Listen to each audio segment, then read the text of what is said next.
یہ سمجھتے ہیں کہ یہ قانون صرف کمیوں کے لیے ہے، یہ صرف عام لوگوں کے لیے قانون ہے، ہم کوئی بہت ہی خاص چیز ہے جو قانون سے اوپر ہے۔ اور یہ سب سے بڑا مسئلہ ہے پاکستان کا۔ جب تک ہم ان بڑے بڑے مافیاز کو، یہ جو بڑے بڑے کارٹیلز بیٹھے ہوئے ہیں، مونوپولیز بیٹھی ہوئی ہیں، یہ جو مل کے قیمتیں اوپر بٹھا، جس طرح شوگر مافیا بیٹھ کے اوپر چینی کی قیمت کر دیتا ہے، عوام کو پستا ہے، جب تک ہم ان لوگوں کو قانون کے نیچے نہیں لے کے آئیں گے پاکستان ترقی نہیں کر سکتا۔ اور یہ ہے اس ملک کی جنگ۔ آج سے 26 سال پہلے میں نے جب اپنی پارٹی اناؤنس کی تھی تحریک انصاف، اس کا مطلب ہی یہ تھا، کیونکہ میں تو باہر دنیا میں دیکھ لیا تھا، میں تو برطانیہ میں یہ جو قانون کی حکمرانی ہے دیکھ لی تھی، وہاں تو کوئی قانون کے اوپر نہیں ہے۔ آپ یہ سوچیں کہ ان کا پرائم منسٹر بورس جانسن بھاری اکثریت سے جیتتا ہے الیکشن، اس کی پارٹی اس کو نکال دیتی ہے۔ کیوں نکالتی ہے؟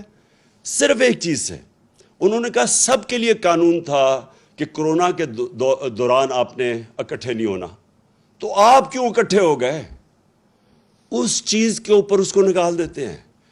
یہاں اربوں روپے کی پراپرٹیز ان کی باہر پکڑی جاتی ہیں، جواب دے نہیں سکتے، اور وہ لیڈر بنے ہوئے ہیں۔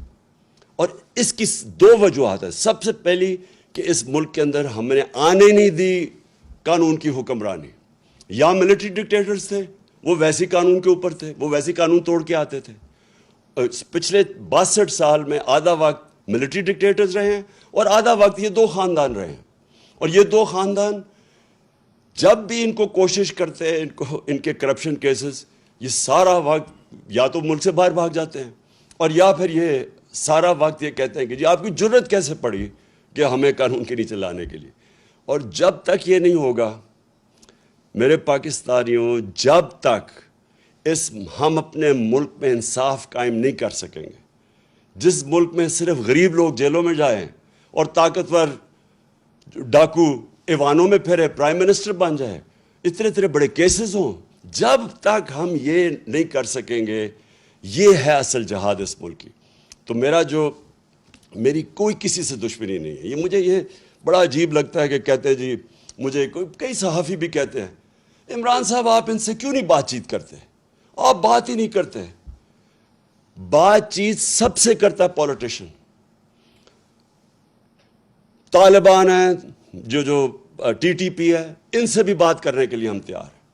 ہم وہ جو بلوچستان کے اندر جو سیپریٹسٹ ہیں، ان سے بھی بات کر سکتے ہیں۔ سندھ میں جو کہتے ہیں سدھو دیش، ان سے بھی سب سے بات کر سکتے ہیں۔ لیکن جس دن آپ چوروں کے ساتھ ڈیل کرتے ہیں، آپ کا معاشرہ تباہ ہو جاتا ہے۔ میں آپ سے پوچھتا ہوں، کیا اگر آپ کے گھر کا کوئی ڈاکہ مار لے اور آپ کہیں جی آپ اس سے بات کریں، آپ کیوں نہیں بیٹھ کے بات چیت کر دیتے؟ تو وہ تو سارے ڈاکے مارنے شروع ہو جائیں گے۔